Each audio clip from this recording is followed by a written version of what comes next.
स्वस्ति श्री गणेशाय नमः। श्री सरस्वत्यै नमः। श्री स्वस्तानि दिव्यै नमः। श्रद्धालु भक्तजन, लाइफ ओके टेलिभिजन अध्यात्म युट्युब च्यानल हेरेर बस्नुहुने श्रम आदरणीय श्रद्धालु भक्तजनहरूमा सधैँ झैँ माघ मास महात्म्य अन्तर्गतको श्री स्वस्तानी व्रत कथा लिएर यहाँहरूमाझ उपस्थित भइसकेकी छु। मैले यहाँहरूमाझ 15औं अध्यायको कथा त श्रवण गराइसकेको छु। आज यहाँहरूमाझ श्री स्वस्तानी व्रत कथाको 16औं अध्यायको कथा श्रवण गराउन गइरहेकी छु। कथा श्रवण गराउनुभन्दा अगाडि स्वीकार्नुहोस् जय श्री राधे, जय श्री स्वस्तानी। श्रद्धालु भक्तजन, सधैँ झैँ यहाँहरूले एकचित्त भएर प्रथम श्लोक श्रवण गर्नको लागि सम्भव भएसम्म चन्दन अक्षता फूल लिएर श्री स्वस्तानी महामाया जगदीश्वरीको ध्यान गर्नुहोला। ओम एम ब्रह्मा वरुणेन्द्र रुद्र मरुत स्तुन्वन्ति दिव्यैस्तवैर् वेदैः साङ्कपदक्रमोपनिषदै गायन्ति यं सामगा ध्यानावस्थित तद्गतेन मनसा पश्यन्ति योमयोगिनो यस्यान्तं न विदुषुरासुरगणा देवाय तस्मै नमः। श्रीमच्चन्दन चर्चित जलवपु शुक्लम्भरा मल्लिका मालालङ्कृत कुण्डल प्रबिल्सन्मुक्तावाली शोभिता सर्वज्ञान निदान पुस्तकधरा रुद्राक्षा मालाधरा वाग्देवी वदना बुधे वसुतु मे त्रैलोक्य माता चिरम् मूकं करोति वाचालं पङ्गुलङ्घयते गिरिं यत्कृपाः तम वन्दे परमानन्द माधवम्। नमो भगवते तस्मै व्यासाय मिततेजसे यस्या प्रसादक्ष्यामि नारायणे कथामिमम्। नारायण नमस्कृत नर चैव नरोत्तमं देवी सरस्वतीं व्यासो ततो जयमुदीरयते। श्रद्धालु भक्तजनहरूलाई मैले प्रथम श्लोक श्रवण गराइसकेकी छु। सम्भव भएसम्म अब 16औं अध्यायको कथा श्रवण गर्नलाई एकचित्त भएर चन्दन अक्षता फूल पुनः लिएर कथा श्रवण गरिदिनुहोला। अतो सो अध्याय अर्थात् 16औं अध्याय। कुमारजी आज्ञा गर्नुहुन्छ हे अगस्त्य मुनि। फेरि एक दिन वन विहार गर्न मन लागेर शिवजी एउटा मृगको रूप धारण गरी श्लेषमान्तक वनमा अनेक मृगहरूका साथ आनन्द गर्न जानुभयो। यता पार्वतीले आफ्ना स्वामीलाई नदेखि अनि अघि पनि मलाई यसै गरी दुःख दिनुभयो, अहिले पनि कता जानुभयो भन्दै ध्यान दृष्टिले विचार गर्दा मृग रूप भएर विहार गरिरहेको थाहा पाए। आफू पनि बागमतीको किनारमा आई ठुलो कष्टले तपस्या गर्न लाग्नुभयो। शिव पार्वती नहुनाले कैलाश शून्य भएको ब्रह्मादि देवताले थाहा पाइसकेसम्म सबै स्थानमा खोजे, कहीँ पनि पाउन नसकेर हार मानी फर्कन लागेको बेलामा नदी तटमा बसेर तपस्या गरिरहेकी पार्वतीलाई देखेर प्रणाम गरी बिन्ती गरे, हे जगन्माता, हजुर यहाँ तपस्या गरिरहनु भएको छ। शिवजीको पत्तो छैन। कैलाश शून्य हुनाले संसारै शून्य भएको छ। अत हामीमाथि दया गरी दुवैजना कैलाशमा सवारी होस्। देवताहरूको प्रार्थना सुनेर पार्वती भन्नुहुन्छ, हे अमरगण हो, श्लेषमान्तक वनको नैऋत्य कोणमा ठुलो सरोवर छ। शिवजी त्यहाँ 3 नेत्र 1 सिंह भएको मृगको बथानमा सबैभन्दा ठुलो मृग रूप धारण गरेर बस्नु भएको छ। तिमीहरू त्यहीँ जाओ र दर्शन पाउला। शिवजी यहाँ आउनु भएको हुनाले म पनि यहाँ आएर स्वामीकै आराधना गरेर बसिरहेकी छु। पार्वतीको आज्ञा अनुसार सबै देवताहरू त्यहाँ गए, तर चारैतिर खोजी गर्दा पनि शिवजीको दर्शन पाउन सकेनन् र स्तुति गरे। अनि एउटा मृगको बथान देखियो। त्यही बथानको माझमा पार्वतीले बताए झैँ अत्यन्त राम्रो मृगलाई परैबाट देखेर बिन्ती गर्न लागे, हे ईश्वर, कैलाश शून्य भएको धेरै दिन भइसक्यो। हामी अनाथ भएका देवगणमाथि कृपा गरेर दर्शन दिनुहोस्। यसरी स्तुति गर्दै त्यस सुन्दर मृगको नजिकै जान लागे। देवताहरूलाई आफूतिर आउन लागेको देखेर मृग रूप शिवजी उफ्री उफ्री भाग्न लागे। त्यो देखेर विष्णु भगवानले भन्नुभयो, हे देवता हो, स्तुति गरेर दर्शन महादेव चैतन्य भएनन्, अत अब चारैतिरबाट घेरा हालेर समातौं। श्री विष्णु भगवानको त्यो सल्लाह सबैलाई मन पर्यो र घेरा हालेर समाते। मृगको सिङको जरामा विष्णुले माझमा ब्रह्माले र टुप्पोमा इन्द्रले समाउन साथ मृग अन्तर्ध्यान भयो।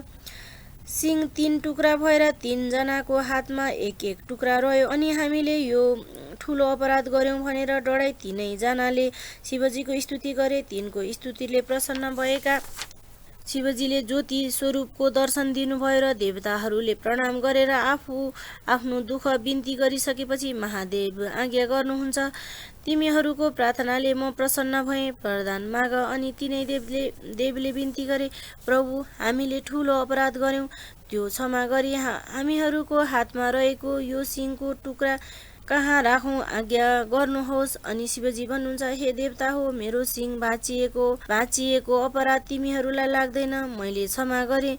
इन्द्रको हातको टुक्रा इन्द्रलोकमा, विष्णुको हातको टुक्रा पातलमा र ब्रह्माको हातको मर्त्य मण्डलको नेपाल भूमिमा गोकर्ण नामक स्थानमा राख।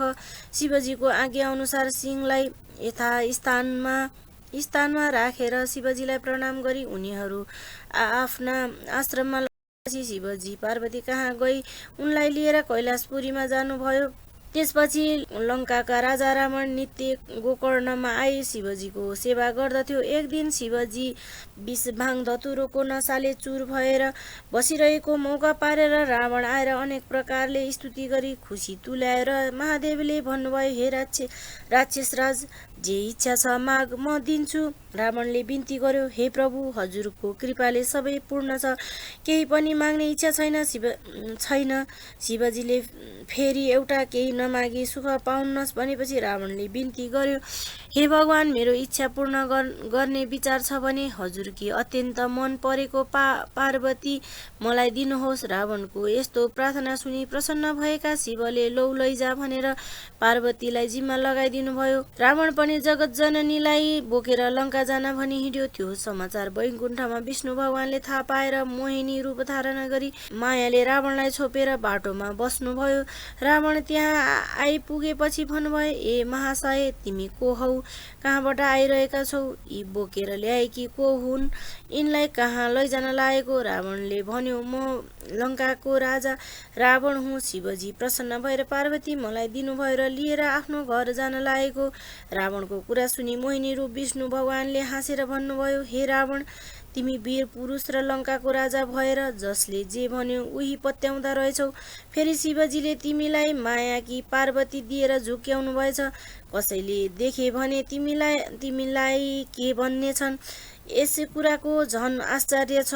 बरु शिवजी कि प्रियतमा साँच्चीकै पार्वती लैजान मन भए आफू बसेको आसन मणि लुकाइराखेको पार्वती दिनुहोस् भनेर लैजाऊ।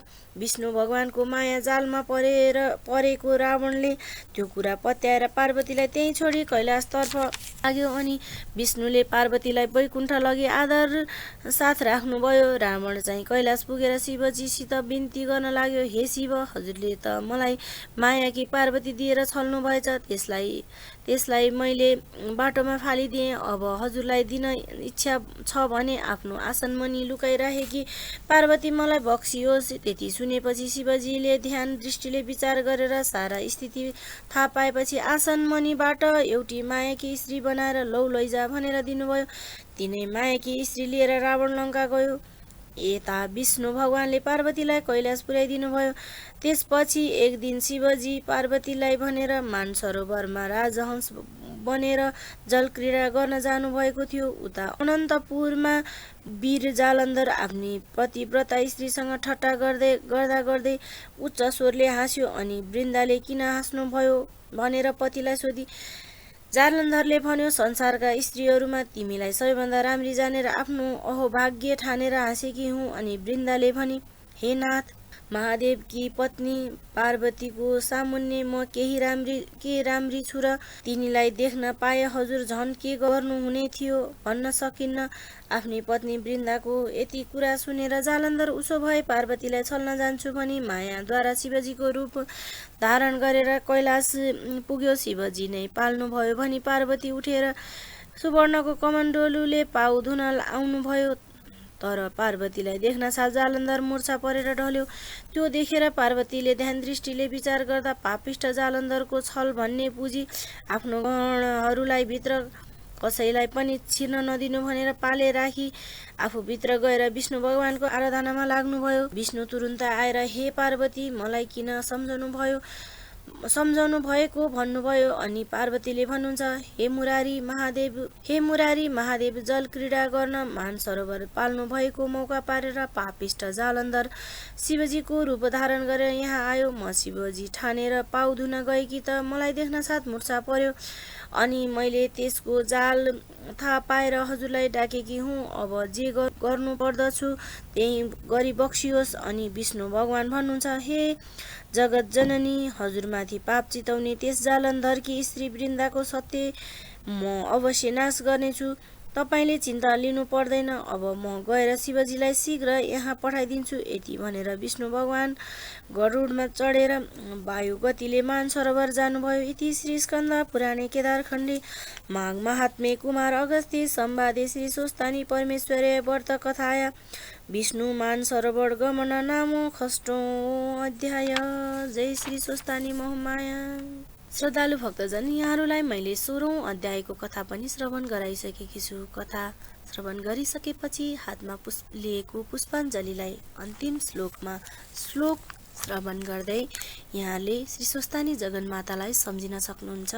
पनयन्तु मङ्गलव सकल जगल मङ्गलाय श्रीमान दिन कर किरण निबोधित नव नलिन दल निवेक्षण कृष्ण काले वर्षतु पर्जनि पृथ्वी सस्यशालिनी देशो य क्षोभरहितो ब्राह्मण सन्तु निर्भय अपुत्र पौत्रिण सन्तु पौत्रिण निर्धन सदना सन्तु जीवन्तु शरदा शतम् तैत्रव गङ्गा यमुना च तत्र गोदावरी सिन्धु सरस्वती च तीर्थानि सर्वाणि वसन्ति तत्र यत्राच्युतो द्वारा कथा प्रसंग या कुन्देन्तु खारहार धवला या शुग्र वस्त्रवीर्ता या वीणा वरदण्ड मण्डिता करा या श्वेत पद्मासना या ब्रह्मच्युत शंकर प्रभृतिभिः दैवी सदा वन्दिता सा मां पातु सरस्वती भगवती निश्चेड जाड्यपहा कायेन वाचा मनोसिद्ध्या बुद्ध्यात्मना वा प्रकृति स्वभाव तत् करोमि इति सकल परस्मै नारायणी इति समर्पणितात। हातमा लिएको पुष्पाञ्जलीलाई श्री स्वस्तानी जगदीश्वरीको चरण कमलमा राखी दण्डोत गर्न सक्नुहुनेछ।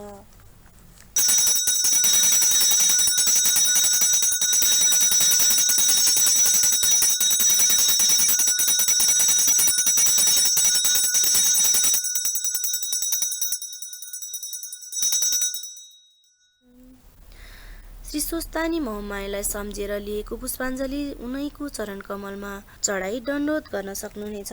श्रद्धालु भक्तजन यहाँहरूले 16औं अध्यायको कथा पनि श्रवण गरिसक्नु भएको छ। भोलि यसै समयमा उनै जगदीश्वरीको 17औं अध्यायको कथा लिएर उपस्थित हुने नै छु। त्यतिन्जेलसम्म श्री स्वस्तानी जगदीश्वरीलाई एकचित्त भएर सम्झिरहनुहोला भन्दै जय श्री राधे, जय श्री स्वस्तानी।